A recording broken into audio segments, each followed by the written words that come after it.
Hey guys, my name is Ashley. I have received my battery charger to test through NAPA.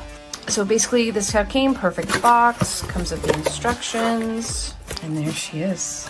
It also comes with the positive, negative, and everything to set it up and charge it and plug it in. So as you can see, I currently have it plugged in. It's very handy for us because we're race car drivers, and we use it to charge our batteries for the race car.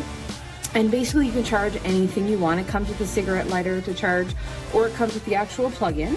I do have it set up to the MSD ignition box, so just charging it. So it comes with a negative and a positive end, as you can see, and it's quite simple to use, even for somebody like myself that's not very tech savvy,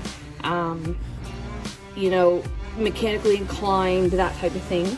I definitely recommend it. I think that, like I said, somebody for myself who's not very mechanically inclined, it's quite simple to use. It comes with instructions, great durability, and like I said, it works out great for us because we're drag racers and we can take this to the track and charge anything we need. So thank you so much for taking the time, and I hope you have a great day.